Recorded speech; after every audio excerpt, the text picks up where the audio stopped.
श्री रामचरितमानस के बालकांड में गोस्वामी जी लिखते हैं कि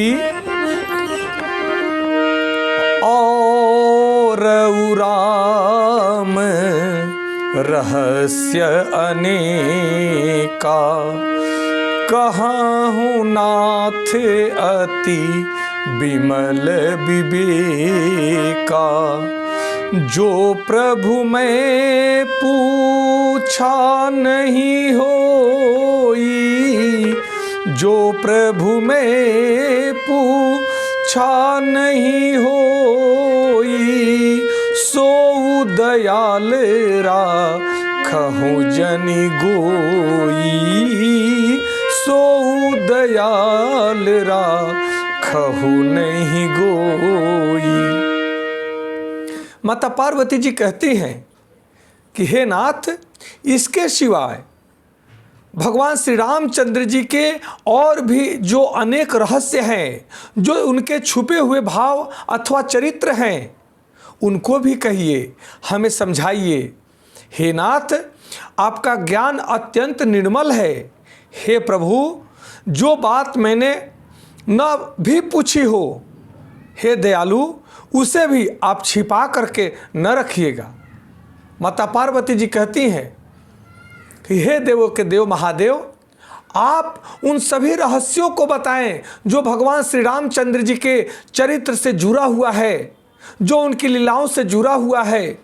उन्होंने कैसे रावण को मारा, कैसे राजकाज को त्यागा, कैसे वन में एक एक क्षण उन्होंने कैसे कैसे बिताया, पार्वती जी के साथ में, सीता जी के साथ में वे कैसे अपना जीवन व्यतीत किए जंगल में।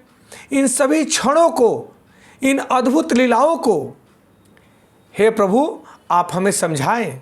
मैं वो जो नहीं पूछ पाई हूँ, जो मेरे विवेक में नहीं है, उसे भी आप समझा करके हमें बताएं, ताकि मैं उन सभी रहस्यों को जान सकूं।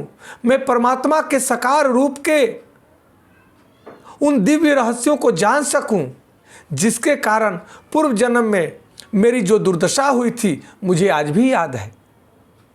माता पार्वती जी कहती हैं कि भगवान के अद्भुत रहस्य को जानना बहुत बड़ी बात है, और उस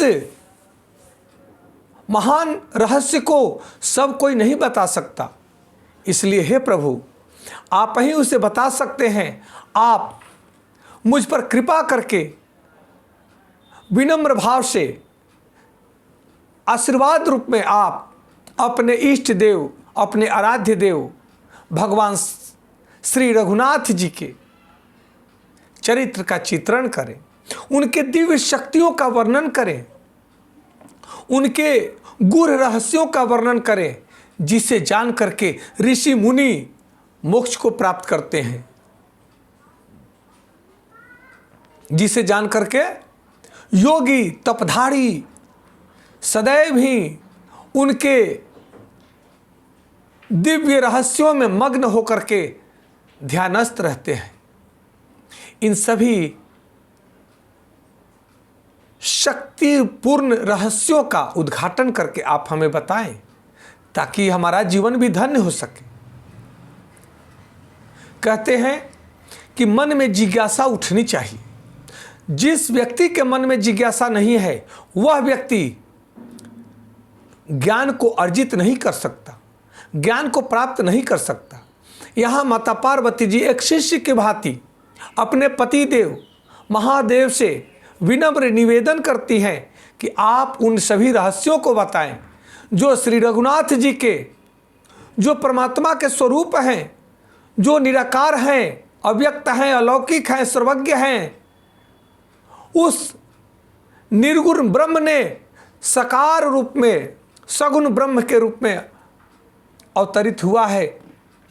उनके दिव्य रहस्यों के विषय में आप हमें बताएं, ताकि उनके दिव्य रहस्यों को सुन करके मैं भी तृप्त हो सकूं। यही भाव हर व्यक्ति को करना चाहिए। जिसके मन में कुछ अच्छी बातें जानने की जिज्ञासा है, वही तो अच्छी बातों को जानता है। और बहुत से ऐसे लोग हैं जो अपने माइंड को लॉक कर दिया है। मैं तो बहुत जानता हूँ, मुझे अब नहीं जानना, आप मुझे मत समझाओ।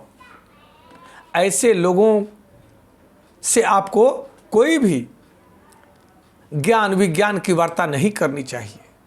जो जिज्ञासु हो, जो श्रद्धालु हो, जो जानना चाहते हैं, उन्हें ही हमें भगवान के दिव्य रहस्य के विषय में बताना चाहिए। सद्गुरु की कृपा उन्हीं पर होती है जो श्रद्धा भाव से सुनना चाहते हैं, सीखना